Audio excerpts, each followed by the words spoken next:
Now turn to Section 1. Section 1. You will hear a young student, Andrew, ringing an employment agency inquiring about their services. First, you have some time to look at questions 1 to 7.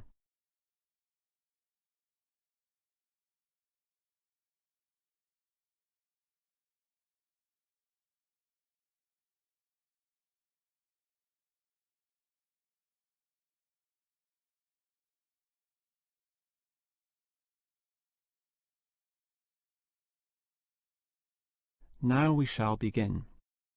You should answer the questions as you listen, because you will not hear the recording a second time. Now listen carefully and answer questions 1 to 7. Hello, is this the AAA employment agency? Yes. Hi, I rang before. My name's Andrew Peterson. I rang you earlier and gave you my personal details. If you remember, I'm that student looking for work during the summer holidays. Oh, sure.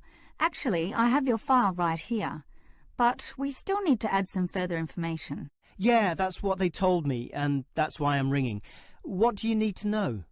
Well, we have to know your main level of education. It's a degree, I suppose. Yes, but I'm still doing it in engineering.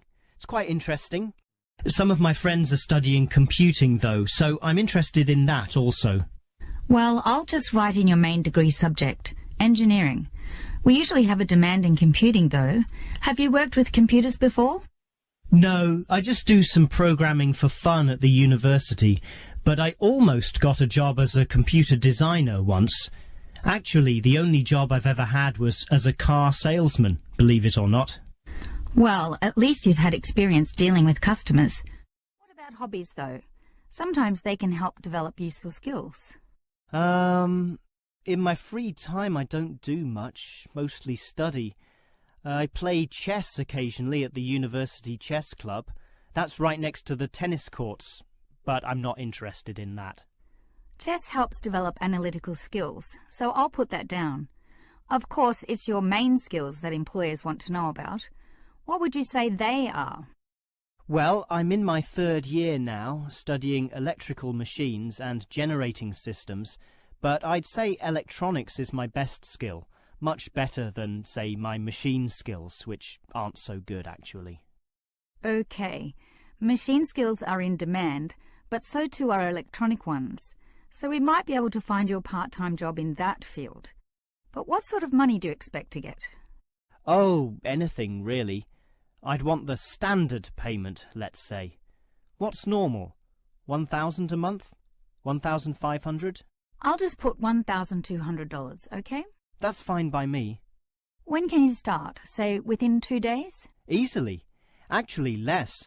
In fact, just give me a ring and I'll be able to start immediately. Although I admit it'll take me a few days to get used to getting up early in the morning. Okay, that's just about it. Unless you'd like to add anything else which may help with your application?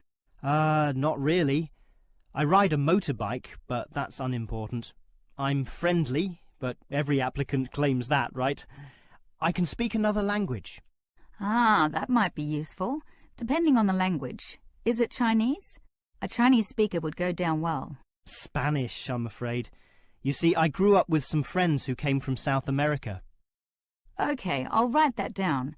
But I don't think it will help that much, sorry to say. Before you hear the rest of the conversation, you have some time to look at questions 8 to 10.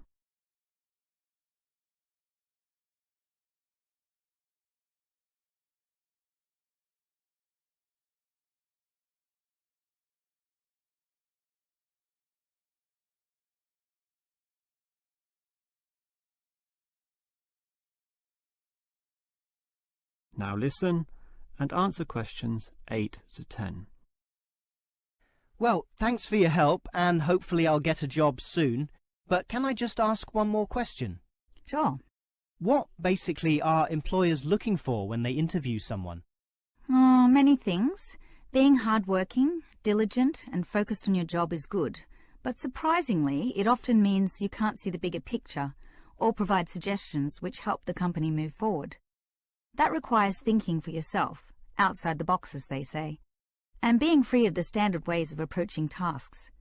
Employers certainly value that. I guess experience must help, though. It depends. If it involved a routine job, one which didn't exercise your mind, it might not mean that much at all.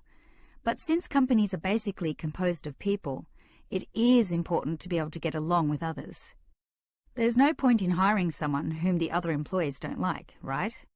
That just causes problems. In fact, I would say that being friendly and approachable ranks far more highly than your academic qualifications.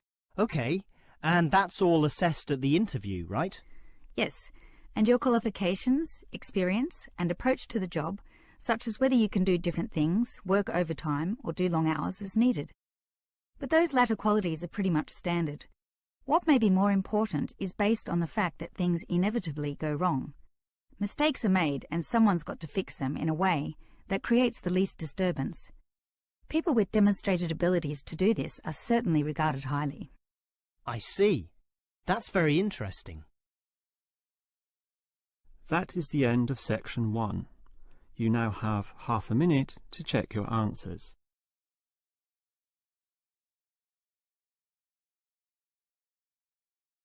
Now turn to section 2. Section 2. You will hear the manager of a fitness centre giving information about the centre to some new customers. First, you have some time to look at questions 11 to 15.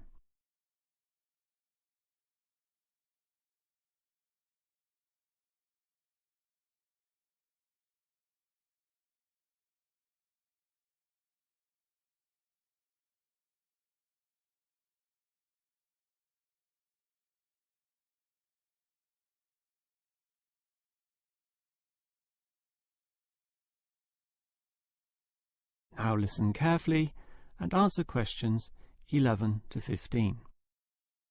Hello everyone, and welcome to the Fit for Life Health Centre, a place which, as the name suggests, is not just for short-term solutions, but rather intends to put you on a sensible and achievable footing for the rest of your life. And that's how we're different. For example, we could immediately put you on a harsh exercise program, expecting you to work out every day, but such a plan would see you quickly lose interest. That's why the initial step is a 1.5-hour consultation in which your lifestyle, current situation, and long-term goals are all thoroughly analysed. Now, an important part of this consultation involves analysing what you eat. There's no point exercising here and losing weight, then putting it all back on later. You will need to show self-control and discipline in your diet, and we'll work on that. Similarly, we'll put you on an exercise regime suitable for your level of fitness. So that will involve a test where we will take you through some activities, then measure your heart rate and blood pressure to determine how fit you are. This will be monitored during every subsequent consultation, along with your exercise schedule, and that occurs monthly and not half-yearly, as with many other centres. As to our actual exercise machines and programs, you will have to decide whether it is muscle mass, stamina, or general fitness that you want to develop. Think about which of these 3 you want to target, and we'll design a specific program for you. But remember, bulging muscles aren't necessarily suitable for everyone. Sometimes it's better to think in terms of 2 simple concepts: muscle definition and stamina, or, if you are female, being fit and healthy, in both mind and body. Before you hear the rest of the talk, you have some time to look at questions 16 to 20.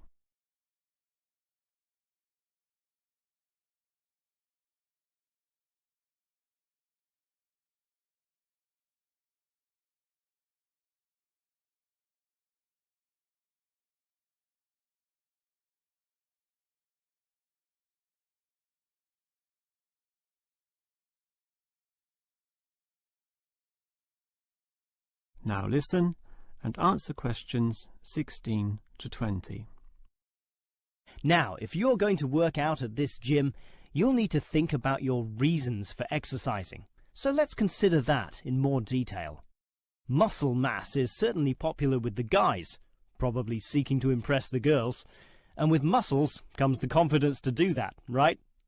Well, for that, you'll need our high-stress weight units, where pumping iron is all the rage.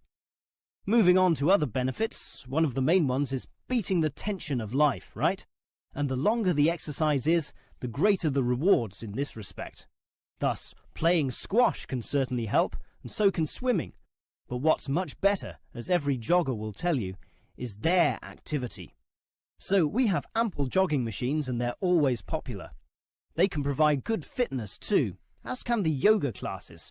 However, again, let's not forget playing squash, which I would say is the optimum way to improve your general well-being. Such an active, energetic game, plus the competitive element, drives you forward into high levels of health and fitness.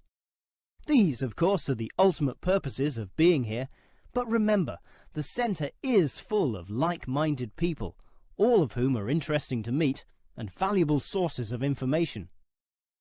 The yoga classes have a pre- and post-meeting session, so you'll certainly meet others there, although they'll all be yoga enthusiasts, which limits the range somewhat. But whether doing yoga, swimming or exercising, everyone showers, right? So those facilities are where you'll hear all sorts of interesting conversations and really get to know people. Not like the front desk area, which is mostly empty as patrons go immediately inside to do their exercise. Of course, the front desk can answer all your questions and has information brochures and such like, but for knowing more about a greater variety of subjects and community concerns, look at the notice board in the yoga studio, where there's a huge array of papers, leaflets and articles, all for you to read and consider. That is the end of section 2. You now have half a minute to check your answers.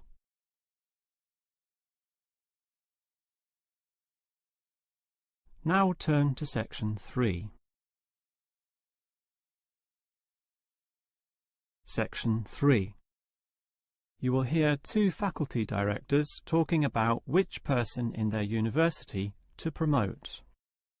First, you have some time to look at questions 21 to 25.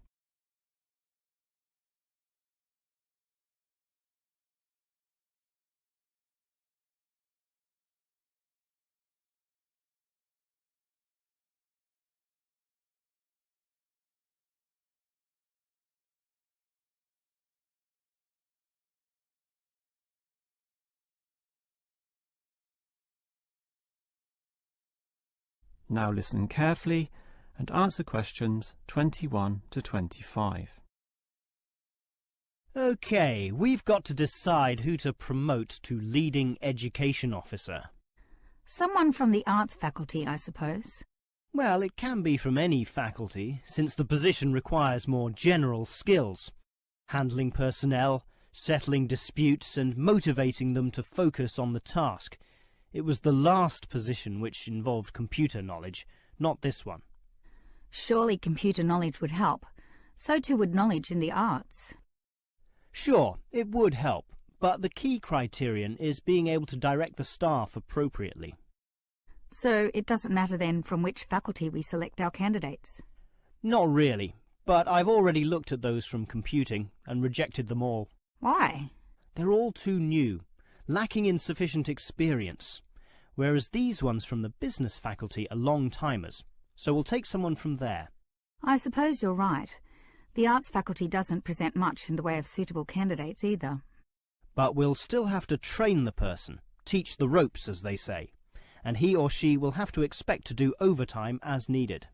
Of course, it can get so busy that if we were open on the weekend, they'd have to work then as well. Just as well we're a Monday to Friday university, right? Right. But are you sure these people will actually want the job? The salary isn't such an improvement on their current ones. I know, but there are benefits. You get overtime rates, a nice place to put your car, as well as additional petrol money if you drive for company purposes, which they'll probably be required to do. But those benefits are quite limited. especially given all the work and responsibility involved. People often don't like that. They prefer the creative freedom of less senior teaching positions. Yeah, I know. But these candidates should realise that if they do this job well, there'll be more promotions down the line. You know how everyone likes having their own office, right? Sure. Well, that would come after a few years, if they're prepared to work hard and grow with the university. Yes, that should attract these people. Before you hear the rest of the conversation, you have some time to look at questions 26 to 30.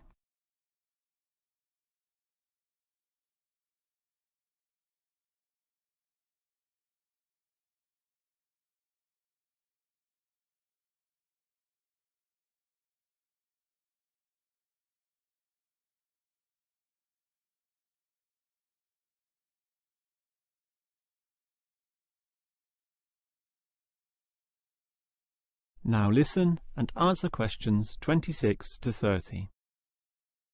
Well, that's enough talk about the job. What about the actual candidates? How many do we have? I've narrowed it down to 4. Just using their first names, that's Stephen, Abdul, Lek and Oscar. As you said, there's quite a bit of experience between them, about 34 years in all. What's the exact breakdown of figures? Abdul and Stephen both have 7 years. Lek has 1 more, and Oscar is the most experienced at 12. But who's the most qualified? Stephen and Abdul have an MBA. Oh, sorry, Abdul's got something called a MBP, some foreign thing which translates as Master of Business Practice. I'm not sure what that is, but does he do the job well? Very well, apparently. Better than Lek and Oscar, who hold a degree and some certificates respectively. But we have to think about any drawbacks. You know, possible issues with any of them. I asked the respective deans for feedback, and I found out that Stephen, the younger one, drinks a bit. So he has a problem with alcohol? No, he never drinks to excess, but at the bar he's often expressed his intention of moving on, of teaching abroad. Ah, he's not stable. Not stable at all, apparently. We'll never know for how long he'll hold the job. We need stable personnel, and people without family problems or sick relatives like the last guy we promoted. What about Abdul, then? Will he do? He might do, except his English language ability is limited. It's functional, but a bit broken, and meaning is sometimes lost. That's not the problem with the next candidate, Lek, who has good language ability, but this job involves handling people, and his dean says Lek's attitude is bad. In what way? His manners are okay, and he's interested in his job, but he believes there should always be adequate leisure in life. He definitely won't work overtime and complains a lot already about his job. But this last candidate, Oscar, is probably not the right one either. Why not? Not another problem with language. His first language isn't English, but he speaks it well enough. He's stable with a good attitude, but his age is the problem. Age is not a problem. That would be ageism, and I don't believe in that. But with his age comes health problems as well, and serious ones at that. Oh, that might be an issue then. That is the end of section 3. You now have half a minute to check your answers.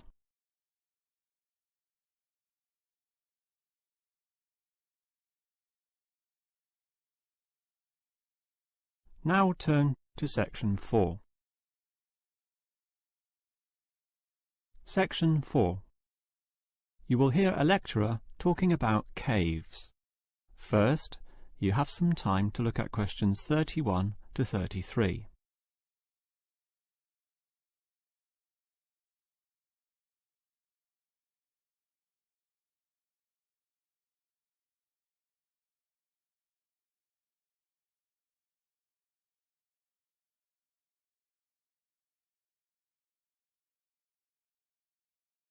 Now listen carefully and answer questions 31 to 33.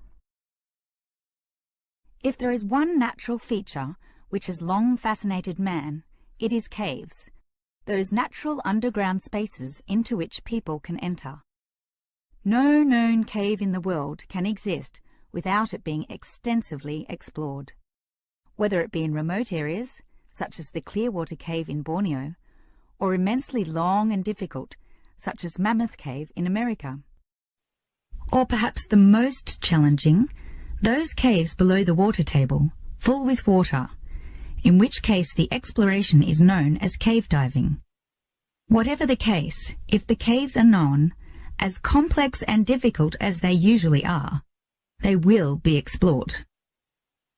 The formal name for the study of caves is speleology, and involves many disciplines such as chemistry, geology, biology, and cartography, or the science of making accurate maps, since the largest caves can be hundreds of kilometers long and highly complicated. If the exploration is just for fun, the activity is known as caving. But with the difficulties and dangers involved, the average caver is often involved with one of these speleological sciences.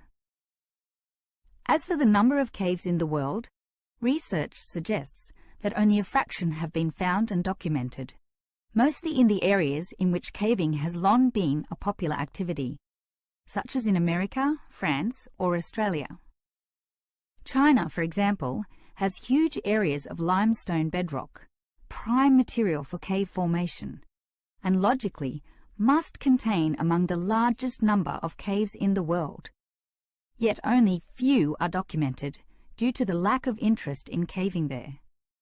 Thus, as exploration continues, new caves will be discovered, and it is likely that the numbers could radically change in the future.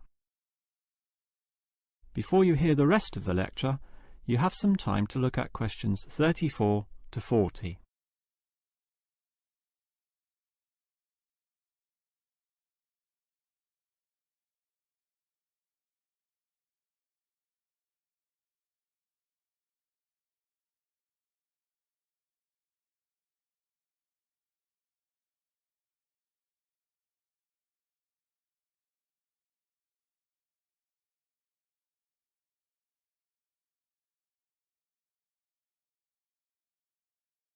Now listen and answer questions 34 to 40. With caves being such mysterious and intriguing places, the obvious question concerns how they form. The most common cause is the effect of slightly acidic water in a process called dissolution. Here, water seeps into the ground and down through rock masses. If this rock is soluble, the water dissolves some of it, and over time, the passage expands to become a cave or cave system. The largest and most common of these involves limestone, although other materials are possible, including gypsum, marble, and even salt. Now, if the cave is formed at the same time as the rock, it is called a primary cave, and the most common of these are lava tubes. When lava from volcanoes flows downhill, the topmost surface cools and solidifies first, leaving the hotter lava to continue to flow beneath. If most of this eventually flows out, a hollow tube is left. The country, Iceland, has some excellent caves of this type, and even far-flung Australia has a few. Finally, there are sea caves, formed from waves pounding into coastal cliffs and eroding into fault lines or softer rock. These caves are usually the shortest, about 50 meters at most, since the erosive action of the waves can only reach a certain distance. However, it is limestone caves which will always be the most interesting. This is due to the presence of limestone formations. As the groundwater seeps downward through the ceiling of the caves, it encounters a different pressure and temperature, causing it to deposit a small amount of its dissolved calcium carbonate. Over time, through the action of millions of drops, this deposition process results in ever-growing masses, known as stalactites, if hanging from the ceiling, or stalagmites, if growing from the floor. Alternatively, the water may flow over a large surface of rock, forming flowstone, and with other sorts of processes, can result in beautiful milky white formations of astonishing complexity. One of the best examples of this, as well as of what surprising discoveries may yet await, is the Lecture Cave in New Mexico. In the 1950s, some cavers heard the sound of wind underneath some large boulders on the cave floor, a clear sign of a deeper passageway. It took until 1984 for a group of cavers to gain permission to start digging, and 2 years later, in 1986, they broke through into a walkable passageway, unlocking one of the longest cave systems in the world, the deepest in America, and some of the most beautiful formations ever found. Unusually, many of these were yellow with sulfur, suggesting that the caves were a result of hydrogen sulfide from nearby oil deposits. This was forced through fracture lines, combining with existing groundwater to form sulfuric acid, dissolving the limestone from the bottom up instead of the normal top-down seepage which characterizes most limestone cave formations. That is the end of section 4.